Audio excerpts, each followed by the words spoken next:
What's up, everybody? Today we are going to be talking about the life of Solomon Asch. Solomon Asch was born in Warsaw, Poland, all the way back in September 14, 1907, back when Russia still controlled things.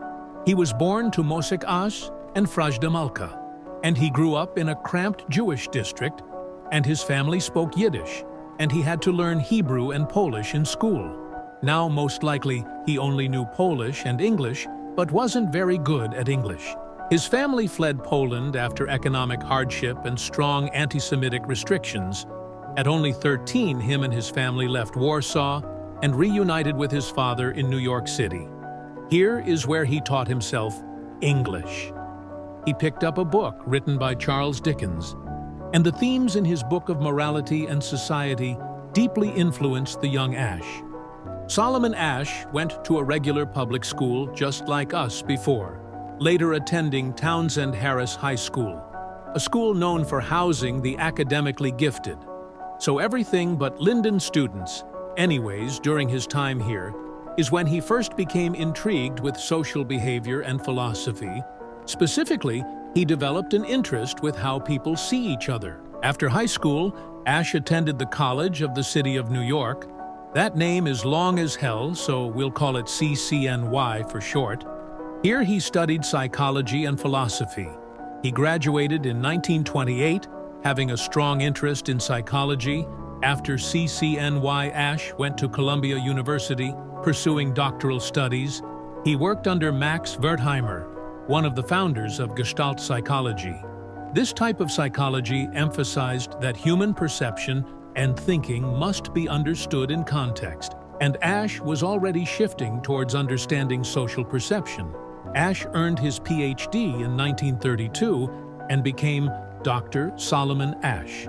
After earning his PhD, he taught at Brooklyn College and New York University.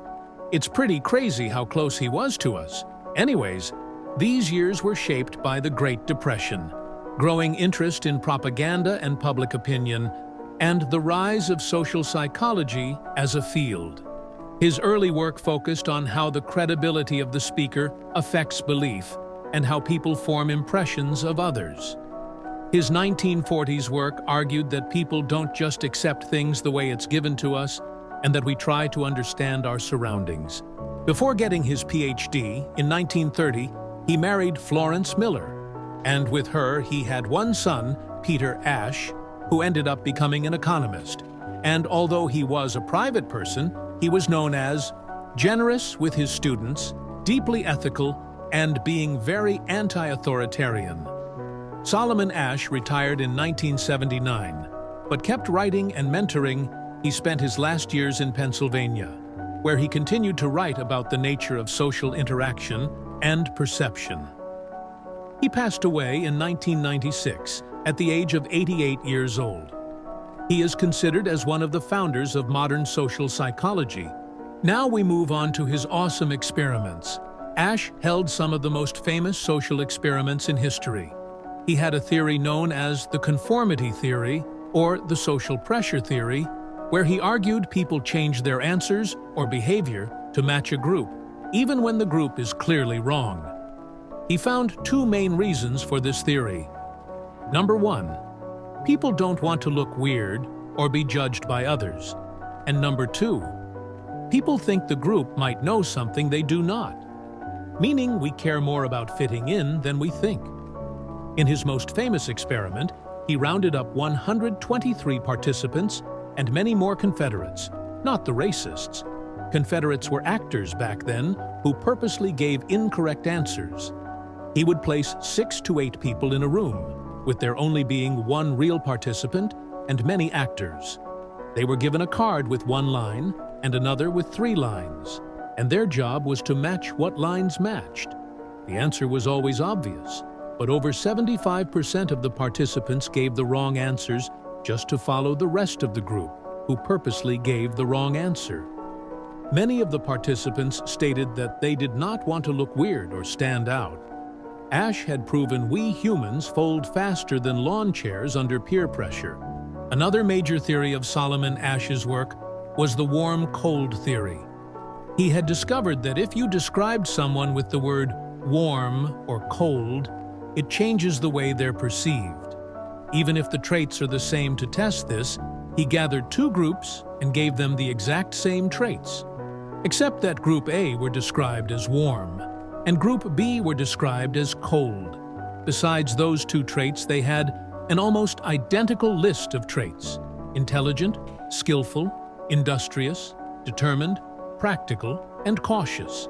But what happened was people who heard warm imagined friendliness, kindness, and approachability, while people who heard cold imagined unfriendliness, selfishness, and distantness.